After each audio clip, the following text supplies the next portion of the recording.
What's up guys, it's Mark from Silenced Tech. Today we're checking out the SteelSeries Apex M750 mechanical RGB gaming keyboard.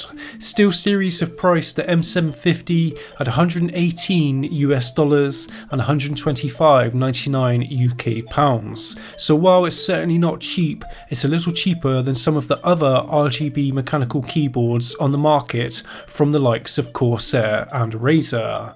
But what does the keyboard have to make it stand out from the crowd in an already oversaturated market? Well, at a glance, nothing at all. There's no discrete media keys, it doesn't have a volume rocker, wrist rest, a USB pass-through, and there's no Cherry MX speed switches either. Instead, SteelSeries have opted for QX2 switches, housed in a translucent shell, which are modified Gatron switches built for both speed and comfort. The QX2 switches are very similar to Cherry's MX Reds, offering a linear travel and extremely quick spring back.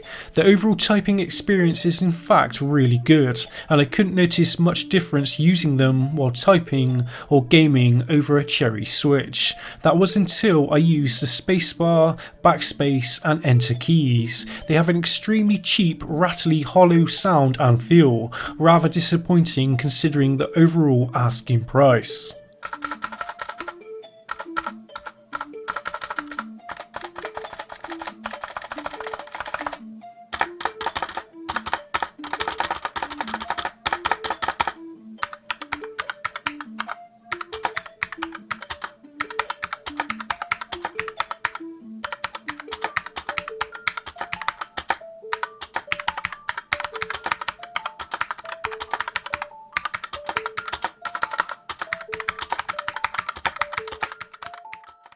For gaming, the keys are fine, and I never felt at any disadvantage swapping from a more expensive keyboard to this. Each key is extremely responsive. I also really love the key spacing especially. Not once did I ever hit any other key by mistake. My only concern with the QX2 switches is how long they will last compared to a more established switch from the likes of Cherry. Moving on to the build quality, it has an aluminium or aluminum front plate, giving the keyboard a lot of strength. It doesn't flex or bend at all. Strangely, underneath, SteelSeries have opted for rubber feet to elevate the keyboard, and an extra longer set can be found in the box. I found these difficult to swap out, and plus just moving the keyboard about made them come loose, and I can see a fair few corners cut with this keyboard, but the costs don't seem to be passed on to the buyer.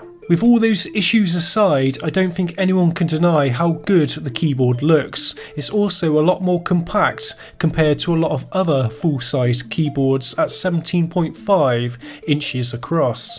The SteelSeries logo gives the keyboard a more premium look. Without it, there's nothing really unique about this keyboard at all. Even the cable isn't braided. The unit just doesn't seem to reflect its overall asking price. Moving on, SteelSeries have always impressed me with their software integration, and it breathes much needed life into the Apex M750. You're able to reprogram every single key to your liking, from macros to specific profiles for particular games, and of course you can customize the RGB LED lighting, and you can also sync other SteelSeries devices together. The RGB lighting options on this keyboard are endless, with some very cool effects. Plus, you're able to use the backlighting for games like CSGO, Dota and Minecraft, although it has been a long time since SteelSeries have added any new games into its software. That said, the lighting options are quite useful on a keyboard for those particular games. For new players, veterans not so much, more of a distraction than anything else. Rounding the review off now guys, the Apex M750 has a no frills minimal approach, and I do get that it's aimed straight towards esport players, but its price tag doesn't do it any justice. The market is already so oversaturated with gaming keyboards, there's nothing really about it that makes me want to sing its praises.